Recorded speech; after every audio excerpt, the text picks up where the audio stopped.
British public will not stand for it. Absolutely not stand for it. The king should not put a hand in his pocket and should let Harry fend for himself. He's made this bed. Now you're coming back. Over to you then. You've decided to come back. Your problem. You deal with your own security issues if you're and what level you want. Not me, not the government. It's your problem. Welcome to Royally Unfiltered, the show that takes you behind palace gates like never before. This week, helping me tackle all the biggest headlines is my Heirs and Spares co-host Rupert Bell and journalist and former Sun royal correspondent Charles Rae. Thank you so much for being here. There's Pleasure. only one story in town, gentlemen, and that is Harry and Meghan returning to the United Kingdom. Charles, I'm going to start with you because you've said to me before, I don't think Meghan will ever return. So then you were shocked during the Grove Tea saga. You were like, well, okay, she's back. But I bet you would have never guessed that she was going to come back with moving boxes. No, no, and a tankard load of jam that you can sell here at some stage or other. No. Very shocked to find out the news yet last night. I mean, I knew something was happening yesterday morning. I knew there was going to be a big announcement. I didn't know what it was going to be, but this does, uh, you know, is as shocking as them saying, we're getting out of the royal family, we're having Megxit. So now we've got regrets it, really, they're moving back. But needless to say, because it's Harry and Meghan, we've unleashed 1,001 questions as to why are they moving back? What's going to happen with security? What's going to happen with the kids? Where is the home? And so forth. So there are a lot of questions, and I'm assuming a lot of these questions will be answered as time progresses over the next few weeks and few months. Rupert Bell, why are they moving back? The cynic in me says because America's been an unmitigated disaster. And it does appear on the face of it to have not gone the way they would have thought with all the Netflix, Spotify deals, you name it, all not all falling apart. The as ever gloop or whatever that stuff they sell has not sold in the quantities that she envisioned, and she needs to rebrand herself and get back to being the full-on Duchess of Sussex as much as she can be. So I think there's a degree of cynicism about it, but I can see what they're trying to achieve, which is being able to, you say they're members of the royal family, but on their own terms. And coming back, this is an indication they're saying, look, we're doing things the way we want to, and you can do nothing about it. Charles, it really does feel like they're just kicking down the door. And it's, perception is reality. If on Monday, Prince William is at a homeless shelter, and the same afternoon, that same Monday, Harry is at a veterans center, at night, back to back, when you turn on the news, you're going to see both of those men back to back Mm. doing those engagements. And it's going to look like Prince Harry is a part-time royal in the United Kingdom. It's going to distract from the work that the real royals are doing. And it's going to look like they got their way. They're half in, half out, which Queen Elizabeth said No, absolutely no no, to. I disagree with you about being half in, half out entirely. Look, Harry's going to carry on with his charity work, and he's right to do so because he's very good at it with Invictus and the children's charities, Scottish Little Soldiers, and all these sort of things. Brilliant. You can't fault him at all for those charities.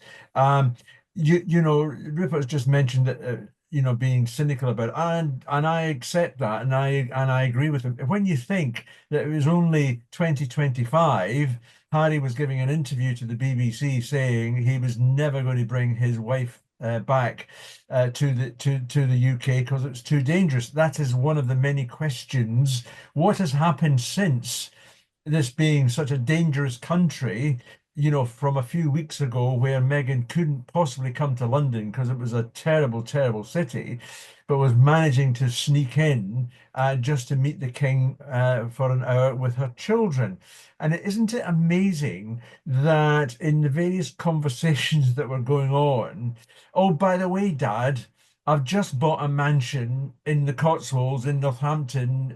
We're coming back to live here. He didn't tell the king a thing, who only found out about his son coming back here on Sunday, as did other members of the royal family. So you have to sort of say, well, you don't just suddenly one day say you're coming back unless you've done some preparatory work. Nobody buys a house, or off Facebook or off online. You've got to know what the property is. Maybe they had people, go and have a look at whatever house it is for them, and also getting the kids signed up for school. That is not something that you do online. Surely they will have taken some sort of care as to what schools the kids are going to. I'm not saying anything about their parenting, but this has been a plan that's been underway for some time. This is not suddenly, them sitting there having a quiet drink in the evening, saying, well, why don't we just move? Let's go back. Something has happened. Something has happened to persuade Meghan that it's worth it to come and live in the UK for, even if it's a short time. And Sorry Rupert, to mind. when they moved to the United States, it's well documented that they had a lot of help. I mean, they talk about the Freedom Flight. That's Tyler Perry's private jet that they're on. They stayed at Tyler Perry's home. Remember, it was David Foster that put them up in the home in Canada temporarily as they plotted Megxit. Do you think financially that they're in a position to handle a move like this themselves? Or do you think that there is someone supporting them and helping them navigate Regexit? Well, in terms of the schooling, I mean, most parents try and actually visit the school that they're going to go and send to. So have they got some people who've gone and visit the schools? I'm sure there's endless NDAs in place to make sure that whichever school it is, we're told, right, okay, we're coming there, but my goodness me, don't breathe a word. I'm sure there are lots of people behind the scenes managing this move back. And it all comes back once again, the Sussex soap opera. That's what we've got back now. And, you're alluding to the fact that one minute, the royal family will be trying to go about their business. But any time that Harry goes out and about or Meghan is then in tow, that will dominate. They will get what they want because they know there is a media feeding frenzy about them, which is going to be hard and frustrating for the rest of the royal family, I would have thought, and particularly for William, because they know that Harry's in town, and whether we like it or not, the slightly bad boyed image that he's created is perhaps more interesting than the royal family just quietly going about their business. So I think the royal family will be, at the moment, deeply frustrated, and particularly William, because they'll be thinking, what's behind this? They need, that's the Sussexes, to be attached to something, and the royal family gives them the credibility. Being Duchess of Sussex and being near and being stuck in Montecito doesn't give them that, and the Americans have tired of them. So what sort of reaction they're going to get in this country, I know not. But I feel that this is all designed for them to enhance their brand, their royal brand, the out royal brand that they've got, and it will be easier for them to sell in the British market. Charles, Rupert mentioned bad boys. Talk to me about Charles Spencer. Do you think he could be helping the Sussexes at all? The Sussexes just spent time with him at Althorpe. He's expected to release a book about Princess Diana that, according to some sources, is making the palace pretty nervous about revisiting such a devastating chapter in royal history. Do you think that he could be offering the Sussexes a home or helping them navigate this move? Well, we know that Charles Spencer gets on very, very well with Harry, but not as well with William. And it's interesting that you mentioned this book that Spencer is about to release on the world in next month. Swan Song is called, and it's certainly going to deal with the marriage of the failed marriage of the late Princess of Wales and the then Prince Charles. The big intriguing question on that point is, did Spencer speak to his nephews about permission or say a discussion I'm writing this book. What do you think? Now, I can imagine that he's spoken to Harry about it. I don't know, but I suspect, to get to the nub of your question, I suspect that Spencer has got his fingers in that pie to help Harry. We don't know where the house is, whether it's going to be, in the Cotswolds area nearer the king, or whether it's going to be in Northamptonshire, up near Althorp, Diana's family home, or is it actually going to be in Windsor? Difficult as that may well I've heard be. that Prince William said absolutely no to Windsor. No, no, no. Yeah, yeah, he has. They don't want him anywhere where near. And that then leads you on to the big problem that you've got is how he can come over here and do what he wants to do. He's still got a brother who he has not spoken to for at least 4 years and is unlikely to be able to speak to him anytime in the near future. This is a brother who's going to end up being the king one day. And in Harry's life, if things are not solved, no reconciliation, Harry's life then isn't going to be worth, a penny, to be perfectly honest. But these are all sorts of questions as we started off this conversation. There's so many questions you've got to ask about why this move is happening, what is involved, what about the security? There was a poll this morning about the move, and 84% of people in the UK involved in this poll said we don't want Harry and Meghan to be here.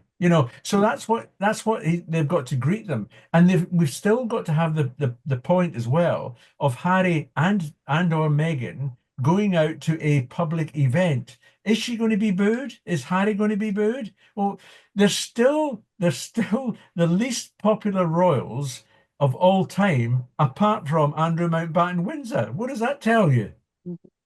Hey, Rupert, he mentions Prince William, and my sources are saying they don't feel like this because Harry's line is, I want to be closer to my father because he has cancer.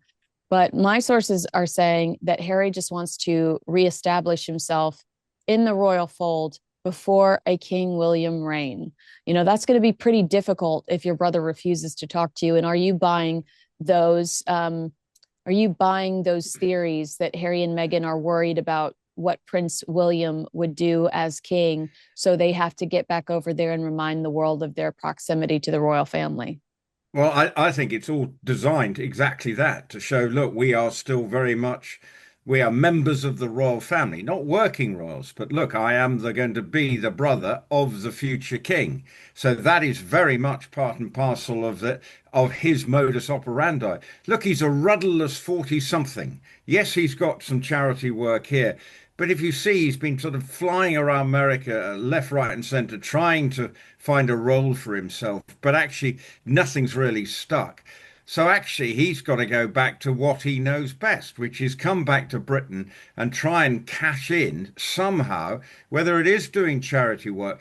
But how's he going to earn a living? Because this is going to be an expensive still lifestyle. And if you're keeping a house in Portugal, a house in Montecito, who's funding it? And as Andy Burnham, the Prime Minister of this country for currently, given the fact that we change him as we have hot dinners over here, was asked about the private security, the questions of security, and said it's a private family matter. So that'll be interesting. What level of security will they be having? The model they should be adopting is the Tyndall model. That's how to be a non-working member of the royal family. Just get on with your job, no fuss, no bother. And the Tyndalls are able to fund their lifestyle. They have successful business deals. Zara carries on being a successful equestrian rider, won the Open Championship, a British Open Championship last weekend. So that is the model. And yet their children just go round and not with any titles or anything. And that's the way they need to operate and prove that the way they're operating, because then, like the Tyndalls, you can pop up at family events, but you're not actually trying to live off them. You're getting on with your own life very much. It's your life, but we just happen to be a member of the royal family. Charles, the Tyndalls don't court the press the way that the Sussexes do, though. The Tyndalls are very careful about where they're seen and in what. But in Harry and Meghan, they're reaching out to People Magazine going, we're giving you this exclusive, we're going home. They're talking to The Sun, we're giving you this world exclusive, we're going home. Harry and Meghan have secret WhatsApp groups. They encourage the media attention while complaining about it at the same time. Yeah, they do, and we're going to have to wait and see how this all works out. I mean, because Meghan apparently, according to the reports this morning, she's still going to carry on with her whatever it is, her cooking show and so forth. As ever, as ever. The cooking show is dead, but yes, but as ever is going to live. Yeah. And I wasn't joking about the jam coming over in the tanker. I'm sure she's going to be trying to sell the jam in this country, because that was apparently it was a plan of hers. But just going back to the money that Rupert's just mentioned, let's not forget that Harry is going to get a very, very big welcome home present next week when the courts decide how much money he's going to have to pay Associated Newspaper for the costs of that terrible court case that he and 7 others undertook. It's not going to be, just a couple of grand. We're talking about maybe a couple of million or even more. So he's going to have to face that as well. Again, and he's either going to have to pay attorneys to fight the Senabale defamation libel suit against him, or he's going to have to settle that lawsuit, which is probably going to equal some financial exchange. That does not go away. That's still on the cards. So yeah, again, I asked the question: what has prompted the moment for him and Meghan to come back here? The one side effect that's annoyed me about it all, I mean, I couldn't really care less where they live, but the one side effect is if you look at social media today, lots of people who do not have a medical degree in any shape or form immediately think that the king is dying. That is why Charles, with every American interview I've done today and yesterday, that is the question. Does this allude to the fact that King Charles is worse than he says he is? And I said, no. I said, absolutely not. I said, honestly, it seems like this guy is just trying to just reassert himself in his position, in his status before Prince William becomes. We had Camilla only, 2 days ago talking to Maggie's cancer care, about the effect that cancer has on the families of those who are suffering the cancer. Which and was King Charles's determination and strength, Charles. Exactly. And saying things to her. I'm going to beat this my way. I'm going to work it out my way. Now, whenever we've seen him in public in the last 2 or 3 days, he looks remarkably well. I mean, he didn't condemn that little pony, to the Tower of London, which bit him, at Balmoral yesterday morning, which is the same pony that ate Camilla's flowers about 2 weeks ago. So, he's looking pretty good. Amen. And Rupert, I had put together a rundown for our conversation today that included the picture of King Charles, that included Queen Camilla's, very vulnerable conversation. But isn't this an example of the way that the Sussexes distract and create chaos? That now we're having a conversation about Harry and Meghan returning to the United Kingdom. They become the focus and they wipe legitimate good work off the front page. Yeah, and this was the point I made earlier. Everything will be about the Sussexes. Now, we know that in terms of the royal family, they're in the break, and obviously the king is up in Scotland and enjoying the bracing Scottish air, or the wet Scottish air. I think they've had some pretty horrendous thunderstorms up there. So, and enjoying, the restorative effects of being up in Scotland. We know how much he loves it. But this will be a distraction, because the news cycle has been dominated with this return, when there are a lot of other things. They are completely dominating it, much to my surprise. But it comes back to my original point. The bad boy image bad sort of image of the Sussexes is what people want. The sort of, what's the subplot here? Is it because the king, we don't know his health, but he looks all right to me. But again, it's all this association. And for the Sussexes, they love this drama. And for Meghan, It puts her back into the news cycle, and that's just what she wants. And I don't know whether Harry wants it. He says he's a private person, but he's going about it a pretty funny way. The best way he could have been private is stay in Montecito, educate his children there, and get on with his new life that he was so happy about. It clearly was not happy for him because he's now scuttling back with his wife and his children, putting them through a British education system. Well, that's great, but I think it's they need something to create some drama, and my goodness me, they've done that in the last 24 hours. I do think that writing a book about your wiener is a great way to earn a reputation for being a royal rebel. Well, he certainly seemed to think it was a very selling point. I've never felt inclined to write a book about my wiener. I don't know about you, Charles, but No, anyway, not. no, definitely not. Well, It would Charles, be it would be a small tome. Yeah. Charles, Anyway, move on, Charles. Is this Harry, finally getting his way? Because we've discussed in the past watching all of Meghan's dreams come true.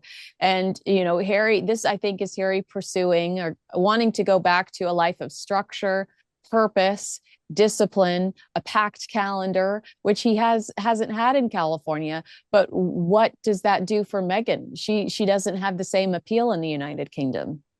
I think we have seen over the last few months certain things that Harry has been saying about Britain and wanted to come back to Britain, wanted to show his children Britain, get them raised here for a time.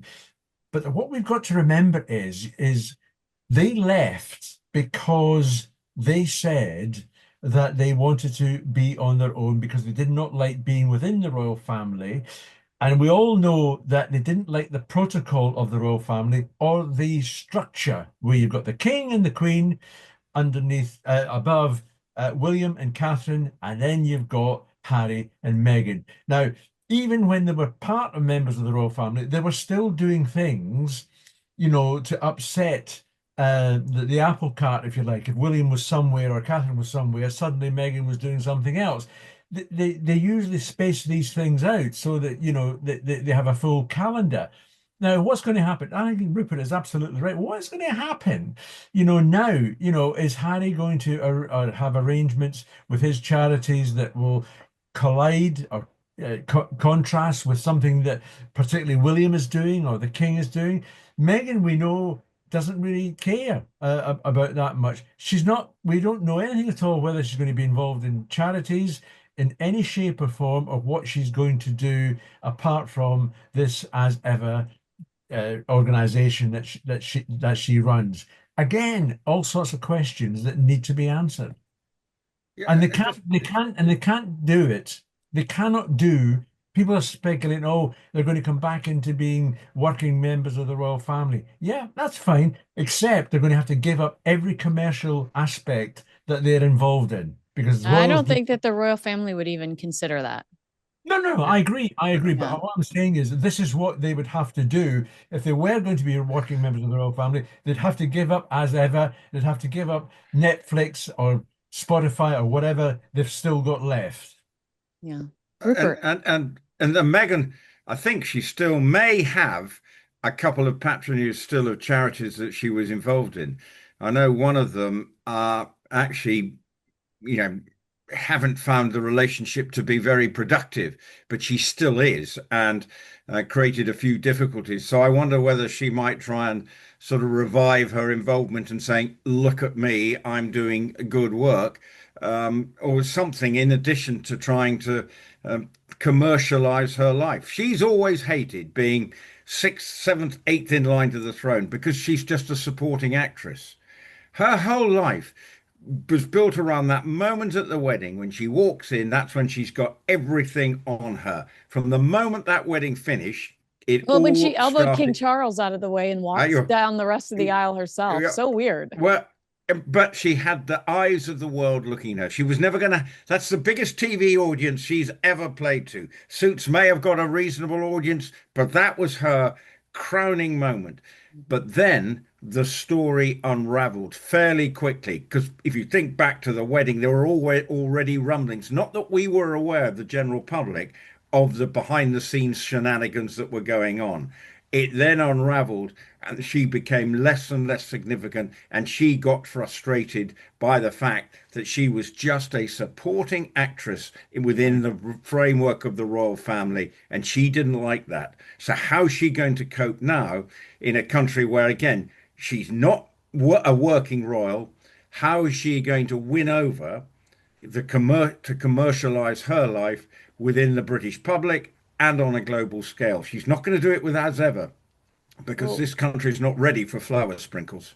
and Charles, it's our understanding that she didn't like the work. She didn't like being a Mhm. working royal. She didn't like Oh, shaking the hands, you know? So, if Rupert's right and she goes back to work for some of these charities that have shown interest in her, will that even fulfill a hole in her heart that she has for California? well, we'll have to wait and see. I don't think it. I don't think it will, because as we've discussed, she didn't like it. The first time she didn't enjoy that side of it. She didn't realize what was involved in being a member of the royal family. She was never going to win an Oscar, for Suits, and she's certainly never going to win an Oscar for being a member of the royal family. Mm, And it's not an easy role. Mm. They're born into it, so they've got to work with it. Harry was born into it, and so it was a big surprise when he suddenly said, I don't like it, I'm moving out. Now he's back again. But there's just so many. I keep on saying this. Yeah, There's just so many problems that have got to be ironed out and sorted out. Security is Mm. one of them. I mean, Di Davis, the former head of Royal Security, was on this morning. He was saying things like the cost for private security, because he's not going to get armed police gun guards. There's no question about that at the moment. British public will not stand for it. Absolutely not stand for it.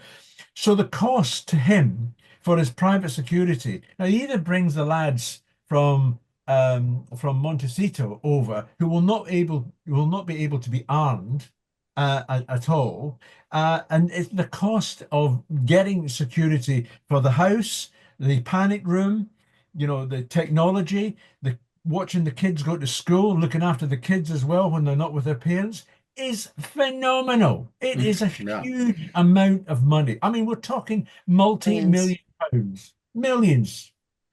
All right. So, Rupert, did you have anything to add to that? well, here's the point. How do the Tyndalls? I mean, I see them at events and things around. You don't feel that there's a great presence of security. They do it. Okay, they live in Gatcombe, so there's a sort of natural around there. There's probably quite a lot of security, given that Highgrove's just round the corner. It's a sort of so I don't know, a security bubble for the royal family. So that's something that they may have to look at. That while it's not costing the taxpayer, they're in an area where things are sort of there's being monitored. Yeah. But the security is a huge issue. So when they go to school, I mean, even though back in the day there would be someone assigned to a member of the royal family, and I've talked about it. I remember the private detective running around my prep school, even back in the 60s, then when Andrew and Edward were there, and other members of the royal family. So there was this man lurking around the corridors of my prep school. But now, so when they go to whichever school it is in Cotswolds, Northamptonshire, wherever, will there be a security presence? For instance, I'm sure at Lambrook there would have been a detective on hand monitoring what is going on for the children on a daily basis. They just have to be. So it will, and as Burnham has said, the Prime Minister, it's a private matter. So who is privately going to fund this? It should be Harry. The King should not put a hand in his pocket and should let Harry fend for himself. He's made this bed. Now you're coming back. Over to you then. You've decided to come back. Your problem. You deal with your own security issues if you're and what level you want. Not me, not the government. It's your problem. Well, I've got two very high profile royal experts on the program today that are going to have to hop off and do about 400 more of these hits and conversations about Meghan and Harry's return to the UK. So I'd like to say thank you to Charles Rae and Rupert Bell for their time today. That's it for us. We'll see you again next time with plenty to talk about, it looks like. Bye.